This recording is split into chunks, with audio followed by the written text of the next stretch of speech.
இல்லை, இந்த ஜென்ரேஷனுடைய most brilliant ஆக்டர்னா நான் சிவகார்த்திகேயனை தான் சொல்லுவேன். ஏன்னா தன்னை எப்படி நிலைநிறுத்திக்கணும், தன்னை எங்கே கொண்டு போய் வச்சா தான் அடுத்த உச்சம்ன்றது தெரியும், தான் யார் அப்படிங்கிறத ரொம்ப அழகாக புரிஞ்சுக்கிட்டு அதை பர்ஃபெக்டாக கேட்டகரைஸ் பண்ணி தன்னுடைய ஃபுல் பொட்டன்ஷியலையும் போட்டு யூஸ் பண்ணிட்டு இருக்கிற ஒரே நடிகன் சிவகார்த்திகேயன் தான்.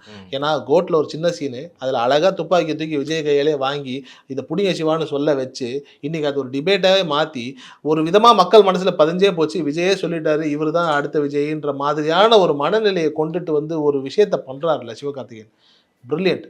இதையெல்லாம் தாண்டி விஜய்க்கு வந்துட்டு துப்பாக்கின்னு ஒரு படம் கொடுக்குறாரு, கத்தின்னு ஒரு படம் கொடுக்குறாரு, சர்க்கார்னு ஒரு படம் கொடுக்கக்கூடிய ஒரு இயக்குனர் ஏஆர் முருகதாஸ் விஜய்க்கு ஒரு கதை சொன்னார். அதுக்கப்புறம் சர்க்காருக்கு அப்புறம் ஒரு சன் பிக்சர்ஸினுடைய தயாரிப்பில் பண்ணுறதா இருந்தது.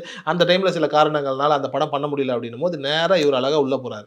உள்ளே போயிட்டு இப்போ எல்லாரும் சொல்லுவாங்க இது விஜய்க்கு எழுதின கதை இல்லை, இது வேற கதை அப்படின்லாம் சொல்லுவாங்க. ஆனால் இங்கே பியூட்டியாக என்ன அப்படின்னா சிவகார்த்திகேயன் வந்துட்டு அப்படி ஒரு ஸ்கிரிப்ட் எழுதியிருக்காரு முருகதாஸ் சார்.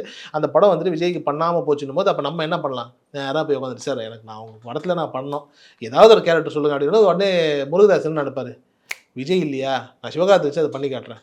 அந்த டைமில் அந்த டீம் வந்துட்டு இது பண்ணால் ஒர்க் அவுட் ஆகாதுன்ற மாதிரியான ஒரு சூழல் இருந்துச்சுல்ல, நான் சிவகார்த்திகேயன் வச்சு இந்த படத்தை பிளாக் பஸ்டர் ஆக்குறேன்னு தான் ஒரு அடிப்பட்ட புலியினுடைய எண்ணம் அப்படி தான் இருக்கும். முருகதாஸ் வந்து ஆல்மோஸ்ட் அந்த மாதிரியான ஒரு சுச்சுவேஷனில் தான் அப்போ இருந்திருப்பாரு. அப்போ ஆட்டோமேட்டிக்காக என்ன பண்ணிருப்பாரு, அந்த ஸ்கிரிப்டை சிவகார்த்திகேயன் ஏற்ற மாதிரி தூசி தட்டி நான் இந்த படத்தை பண்ணுறேன், இது ஷுவர் ஷாட்டாக வந்துட்டு விஜய்க்கு எப்படி துப்பாக்கியோ அப்படி எஸ்கேக்கு ஒரு துப்பாக்கிங்கிற மாதிரியான ஒரு பாணியில் தான் அந்த படம் இருக்கும். அது ஷுவர் ஷாட்டாக ஹிட் அடிக்கும்.